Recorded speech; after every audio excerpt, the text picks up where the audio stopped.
अच्छा, बिहार में तो ये चर्चा चली रही है, यूपी में भी इसको लेकर बयानबाजी सामने आई है। यूपी में प्रश्न उठाए गए, हुआ क्या है ये जान लीजिए।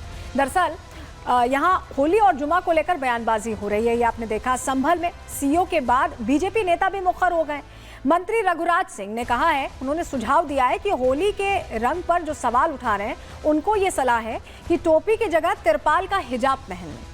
जुमा हर सप्ताह आता है, होली एक बार आती है। ये चर्चा सीओ साहब के बयान के बाद से ही चल रही है और रघुराज के बयान पर अब विपक्ष की सियासत भी तेज होती दिखाई दे रही है। समाजवादी पार्टी और कांग्रेस ने राजनीति शुरू कर दी है। बयान संभल के परिप्रेक्ष्य में आया है, जो बात कही गई है उसके परिप्रेक्ष्य में आया है, लेकिन उसे अलग रंग कैसे देने की कोशिश समाजवादी पार्टी और कांग्रेस कर रही है वो भी सुन लीजिए।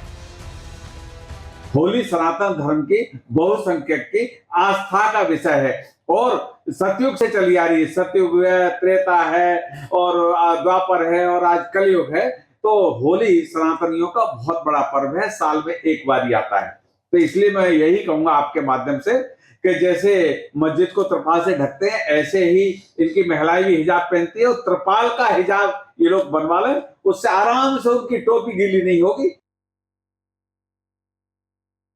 योगी जी खुद करवा रहे हैं, उन्होंने खुद भी इनका समर्थन किया है, तो सरकार करा रही है। निश्चित तौर पर इस तरह की बातें नहीं होनी चाहिए। सरकार की जिम्मेदारी है, जहां बात करते हैं सबका साथ सबका विकास की, तो सबका ध्यान भी रखना चाहिए, सबकी भावनाओं का भी सम्मान करना चाहिए और सरकार बैठ के जिम्मेदारी से रास्ते निकालें और निकल रहे रास्ते। ऐसा नहीं है, होली तो गले मिलने का त्योहार है। रमजान के एक महीने के लोगों के सब्र के बाद ईद आती है।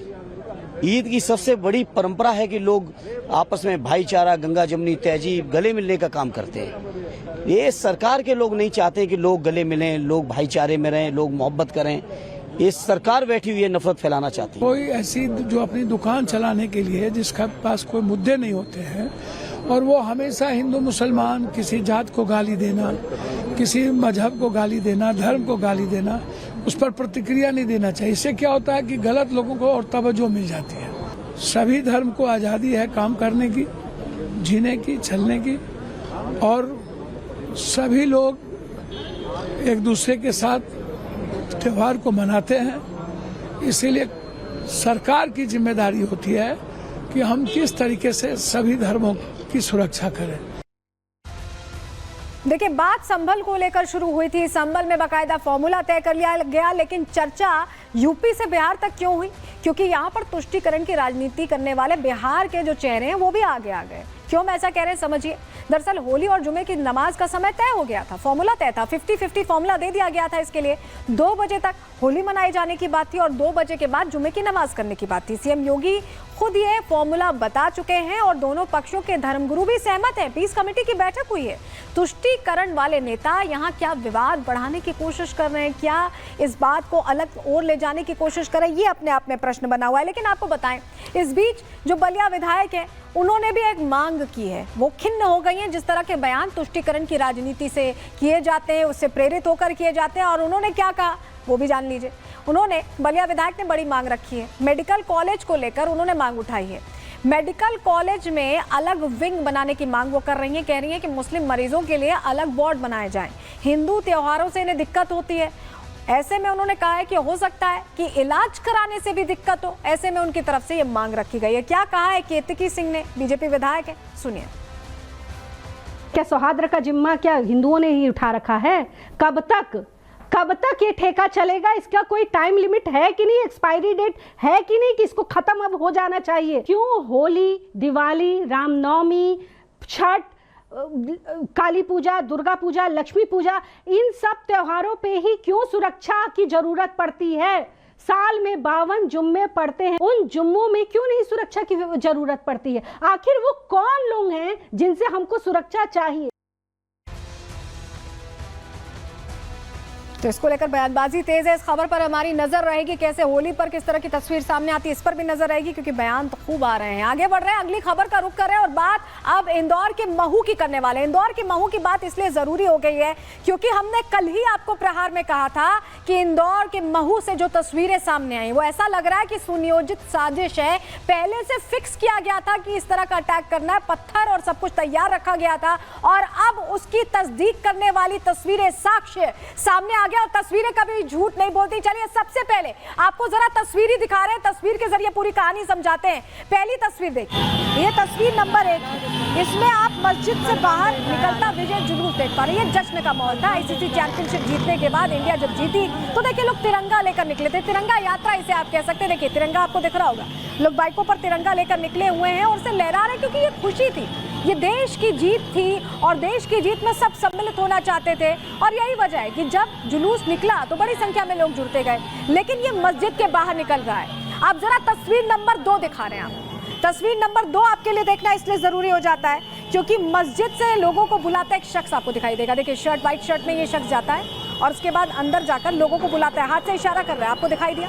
देखिए कैसे एक शख्स को अंदर भेजता है और हाथ से इशारा कर रहा है। हम आपको बाकायदा एरो लगाकर दिखा रहे हैं। देखिए कैसे बुला रहा है, आप हाथ का इशारा देखिए। ये किस लिए बुला रहा है? ये इसलिए बुला रहा है क्योंकि ये हमला करवाना चाहता था। अगली तस्वीर, तस्वीर नंबर 3, तस्वीर नंबर 3 दिखाते हैं आपको। ये देखिए मस्जिद से बाहर कैसे देखिए एक एक करके लोग निकलेंगे। ये देखिए तस्वीर देख रहे हैं आप, एक एक करके हम हाईलाइट करके आपको दिखा रहे हैं चौकोर घेरे में कैसे एक एक करके लोग निकल रहे हैं। बुलावे के बाद लोग निकलते हैं।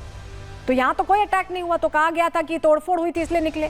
और देखिए हो हल्ला शुरू हो गया। इसी तस्वीर में देखिए भीड़ निकलती है, हो हल्ला शुरू होता है। चौथी तस्वीर आपके सामने अब रखते हैं, तस्वीर नंबर 4। देखिए भीड़ निकलती है और तोड़फोड़ शुरू कर देती है, लोगों से मारपीट शुरू कर देती है। ये सच्चाई बताने वाली तस्वीरें, और तस्वीरें कभी झूठ नहीं बोलती हैं। कैसे यहाँ पर हिंसा की गई वो तस्वीर दिख रही है, तोड़फोड़ होने लगी। और तस्वीर नंबर 5 अब आपको दिखाते हैं, सड़क पर कैसे उपद्रव मचा है, जमकर नारेबाजी हुई है। फुल स्क्रीन करना है, जरा आवाज भी सुनवा रहे हैं आपको किस तरह का माहौल था उस वक्त।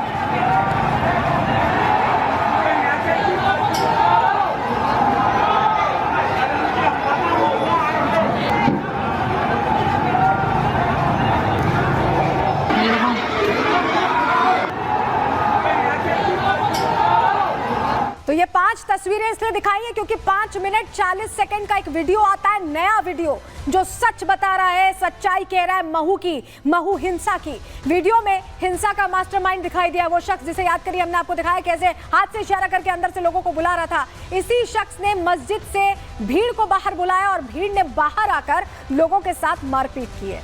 मस्जिद के बाहर शांति से जो जुलूस निकल रहा था उसको निशाना बनाया गया है। मस्जिद में पटाखा फोड़ने का भी आरोप जो लगाया गया था वो झूठा निकला। आप देख रहे हैं कैसे आराम से जुलूस निकल रहा था। इनको दिक्कत दरअसल तिरंगे से हुई, जुलूस से हुई, वंदे मातरम और भारत की जयकार से हुई। वीडियो में मस्जिद के बाहर कोई पटाखा फूटता नहीं दिखाई दिया है, सिर्फ बाइक रैली निकल रही थी, तिरंगा यात्रा निकल रही थी। पुलिस ने इस वीडियो को जांच के दायरे में अब ले लिया है, जो वीडियो भी हमने आपको दिखाया। और 5 मिनट 40 सेकंड का ये वीडियो पूरा सच, पूरी कहानी बयां कर रहा है। हमारे सहयोगी वहां पहुंचे, उनकी रिपोर्ट आपको दिखा रहे हैं।